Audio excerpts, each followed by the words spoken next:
दोस्तों, अक्सर हमारा दिमाग विचारों से भरा रहता है।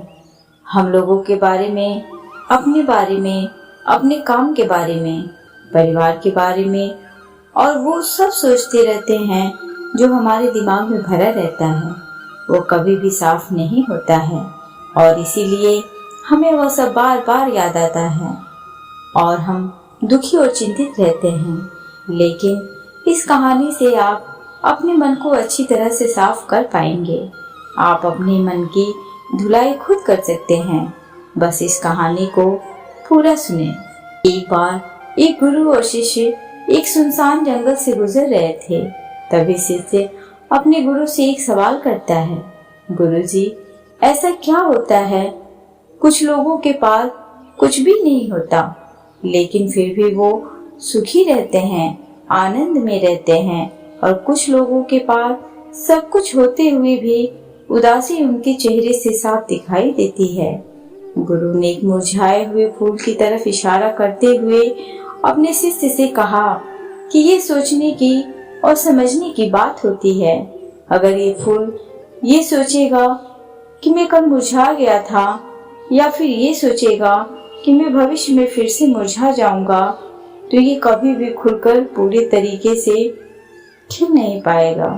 अपने सुंदर स्वरूप में यह कभी भी नहीं आ पाएगा और अपनी खुशबू को इस प्रकृति में बिखेर नहीं पाएगा। उसी प्रकार इंसान अपने अतीत की यादों में खोया रहता है या फिर अपने भविष्य की कल्पनाएं करता रहता है, भविष्य के दुखों के बारे में सोचता रहता है या भूतकाल में जो उसके साथ बुरा घटित हुआ है उसके बारे में सोच सोच कर वो अपने भविष्य के लिए चिंतित होता रहता है।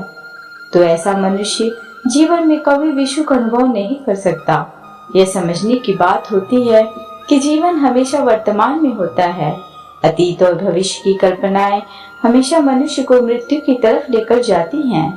इसलिए यह जरूरी हो जाता है कि जिस प्रकार हम अपने शरीर की देखभाल करते हैं, उसे बीमारियों से दूर रखने के लिए उसके अंदर से गंदगी भी साफ करते रहते हैं, उसी प्रकार समय समय पर हमें अपने मन और मस्तिष्क की भी गंदगी साफ करते रहना चाहिए, उसकी धुलाई करते रहना चाहिए।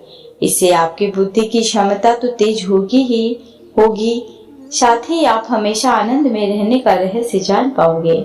शिष्य ने सवाल किया कि गुरुदेव, इससे पहले कि हम मन और मस्तिष्क पर चर्चा शुरू करें, इससे पहले मैं ये जानना चाहता हूँ कि जिन लोगों के पास सब कुछ होता है वो दुखी क्यों रहते हैं और जिन लोगों के पास कुछ भी नहीं होता वो अक्सर आनंद में क्यों होते हैं। ये रहस्य क्या है? इसके पीछे क्या कारण हो सकता है? गुरु ने उत्तर दिया कि कुछ लोग जीवन में सब कुछ हासिल कर लेते हैं और सब कुछ हासिल कर लेने के बाद उन्हें सब चीजों की व्यर्थता पता चल जाती है। ऐसे लोगों को अक्सर ये एहसास जकड़ लेता है कि मैंने जीवन में जो कुछ भी पाया, वो जो कुछ भी किया, उससे भले ही मैंने सुख सुविधाएं हासिल कर ली हों, लेकिन मन की शांति अभी भी बहुत दूर है, अधूरी है, उस तक मैं पहुंच नहीं पाया। सब कुछ पाकर भी मैं अपने मन को जान नहीं पाया। और जब इंसान को ऐसा लगता है तो उसे महसूस होता है कि जो भी उसने कमाया वो कौड़ियों के भाव का था। उसने अपना जीवन बेकार की चीजों में यूं ही व्यर्थ कर दिया। और वहीं पर जिस इंसान के पास जीवन में कुछ भी नहीं होता है, उसके पास एक उम्मीद होती है। वह सब कुछ पाने की लालसा रखता है और वही लालसा, वही इच्छा उसको जीवन में खुश रखती है, आगे बढ़ाती है, ऊर्जा से भरा हुआ रखती है। गुरु ने अपने हाथ से एक सूखे पेड़ की तरफ इशारा करते हुए कहा कि शिष्य, कभी तो यह पेड़ भी हरा भरा रहा होगा, फलों से लदा हुआ रहा होगा। अनेक प्रकार के पक्षी और जानवर इस पर क्रीड़ाएं करते होंगे, इसके फलों को खाते होंगे। उस समय इस पेड़ को भी यह पता नहीं होगा कि एक दिन यह सूख जाएगा और इसकी हालत इतनी बदतर हो जाएगी कि यह किसी को छांव तक नहीं दे पाएगा। इसके ऊपर पत्ते तक नहीं रह जाएंगे, फल तो दूर की बात रही। उसी प्रकार मनुष्य अपने जीवन की दौड़ में यह भूल जाता है कि जिस दौड़ में वह सबसे आगे निकलने की कोशिश कर रहा है उसका अंतिम चरण तो मृत्यु हुई है। काश वो कभी इस दौर से अलग हटकर ये देख पाए कि इसका अंतिम चरण तुम्हें कहीं नहीं पहुंचाएगा, कि जिस दौर को वो सबसे आगे निकलकर जीतने के ख्वाब देख रहा है उसका अंतिम चरण मृत्यु ही है। काश वो कभी जीवन की दौड़ में ठहर कर ये देख पाए कि इसका अंतिम चरण क्या होगा, तो वो उन कामों को तिलांजलि दे सकता है जो व्यर्थ है, जो बेकार है, और ऐसे कार्यों की तरफ आगे बढ़ सकता है जो उसके जीवन में आनंद पैदा करते हैं, जो उसके जीवन को एक नई दिशा देते हैं। गुरु ने खुद की तरफ इशारा करते हुए समझाया कि एक योगी वो होता है जो जीवन की दौड़ में ठहर जाता है, जो ये समझ लेता है कि जीवन का अंतिम चरण तो मृत्यु ही है। इसलिए वो जीवन में सुख सुविधाएं हासिल करने की बजाय खुद के मन और मस्तिष्क को एक नए आनंद की तरफ ले जाने का प्रयास करना शुरू कर देता है। शिष्य ने सवाल किया कि गुरुदेव, क्या एक गृहस्थ जीवन में जीने वाला मनुष्य उस आनंद की प्राप्ति नहीं कर सकता, और अगर कर सकता है तो उसे किस प्रकार शुरुआत करनी चाहिए? बिल्कुल कर सकता है, गुरुदेव ने उत्तेजित होकर उत्तर दिया। अगर सभी मनुष्य उस आनंद की प्राप्ति के लिए योगी बनने का निश्चय कर ले तो इससे तो प्रकृति का चलन ही रुक जाएगा, उसकी जो व्यवस्था है वो बिगड़ने लगेगी।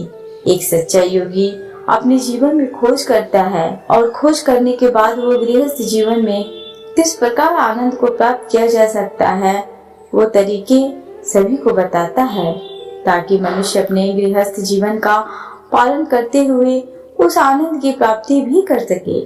गुरु ने खुद को संबोधित करते हुए उत्तर दिया कि मैंने अपने जीवन में जो खोज की है उसके अनुसार मनुष्य को समय समय पर अपने मन मस्तिष्क की सफाई करते रहना चाहिए। मनुष्य अपने शरीर पर तो ध्यान दे लेता है, लेकिन अपने मन मस्तिष्क को वो भूल जाता है, उस पर कभी ध्यान नहीं देता, और उसी वजह से मन और मस्तिष्क बूढ़े होते चले जाते हैं, उनमें जवानी नहीं रह जाती, और जब उनमें जवानी नहीं रह जाती तो उनमें नयापन और ताजगी नहीं रह जाती, जिसकी वजह से एक इंसान उदासी से भर जाता है। मन और मस्तिष्क की गंदगी क्या होती है, पहले मैं ये तुम्हें बताता हूँ। हर मनुष्य के जीवन में कुछ ऐसी घटनाएं घटती हैं जिनका उसके मन मस्तिष्क पर बहुत गहरा असर पड़ता है। वो जीवन पर्यंत उन घटनाओं को भुला नहीं पाता है, और वही घटनाएं उसके मन में पूरी तरह से पक्की बैठ जाती हैं, जो उसके मन में गांठ पैदा कर देती हैं, और भविष्य में जब भी वो कोई काम करेगा तो ये घटनाएं उसको प्रभावित करेंगी, उसके विचारों को, उसके निर्णय को पूरी तरह से बदल कर रख देंगी। ऐसे मनुष्य की दृष्टि भी भ्रमित हो जाती है, वो सत्य स्वरूप को नहीं देख पाता, वो चीजों को उन घटनाओं से जोड़कर भ्रमित तरीके से देखता है। उदाहरण के लिए, अगर किसी बुरी आंखों वाले आदमी ने आपको धोखा दे दिया हो तो आप जीवन पर्यंत बुरी आंखों वाले आदमी को हमेशा धोखेबाज समझते रहेंगे, उस पर कभी पूर्ण रूप से विश्वास नहीं कर पाएंगे। लेकिन समझने की बात ये होती है कि जिस इंसान ने आपको धोखा दिया वो धोखा आपको बुरी आंखों से नहीं मिला, वो उस इंसान के स्वभाव से मिला। लेकिन उस इंसान के स्वभाव से हमारे दिमाग में उसका एक चित्र छप गया, उसकी एक छवि बन गई, और वो छवि दूसरे आदमी से जब हम संपर्क करते हैं तो बीच में एक दीवार की तरह खड़ी हो जाती है, और इसी वजह से दो लोगों के बीच प्रगाढ़ संबंध स्थापित नहीं हो पाते। जो मनुष्य के लिए सबसे जरूरी यही होता है कि वो अपने आप को अतीत की घटनाओं से फ्री रखे। उन घटनाओं से प्रभावित होकर वो दिमाग में किसी तरह की छवि ना बनाए। कुछ लोग इस बात पर ये सवाल खड़ा कर सकते हैं कि फिर जीवन के अनुभव किस काम आएंगे। लेकिन समझने की बात ये होती है कि हम जीवन के अनुभव से भी भ्रमित तरीके से ज्ञान लेते हैं, सही तरीके से उनसे सीख ले नहीं पाते। ठीक उसी प्रकार जिस तरह उस बुरी आंखों वालों की आंखें जिम्मेदार नहीं थीं, धोखा देने के लिए उसका स्वभाव जिम्मेदार था, लेकिन मनुष्य अपने अनुभव में उन बुरी आंखों को याद रखेगा, उस स्वभाव को भूल जाएगा। शिष्य अपने गुरु की बातों में इतना खो गया कि उसे चलते चलते जंगल के रास्ते में पड़े हुए कांटे दिखाई नहीं दिए और अचानक उसके पैर में एक कांटा चुभ गया। गुरु ने उसका कांटा बाहर निकालते हुए उससे पूछा, ये कांटा तुम्हारे पैर में क्यों लगा? इसके पीछे तुम किसे जिम्मेदार मानते हो? गुरु ने कहा कि तुम मुझे भी जिम्मेदार मान सकते हो, क्योंकि मैं तुम्हें एक बातें सुना रहा था। क्या तुम खुद को भी जिम्मेवार मान सकते हो कि तुम मेरी बातों में इतना खो गए कि तुम्हारा रास्ते पर ध्यान ही नहीं रहा? क्या तुम इन पेड़ों को जिम्मेदार मान सकते हो जिन्होंने ये कांटे इस रास्ते में बिछा दिए?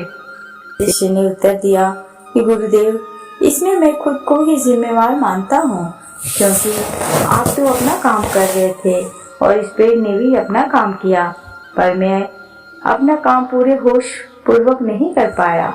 अगर मैं चलने पर ध्यान लगाए रहता, अगर मैं आपकी बातों में पूरी तरह से खो नहीं जाता, तो मुझे यह कांटा कभी नहीं लगता।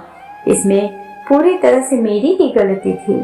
गुरु ने अपने शिष्य की पीठ थपथपाते हुए आगे कहना शुरू किया कि जो घटनाएं हमारे मन को प्रभावित करती हैं, जरूरी हो जाता है कि उन घटनाओं को हम किसी भी तरह अपने मन से बाहर निकाल दें, और उसके लिए सबसे सरल तरीका है कि अपनी भावनाओं को व्यक्त करना सीखो।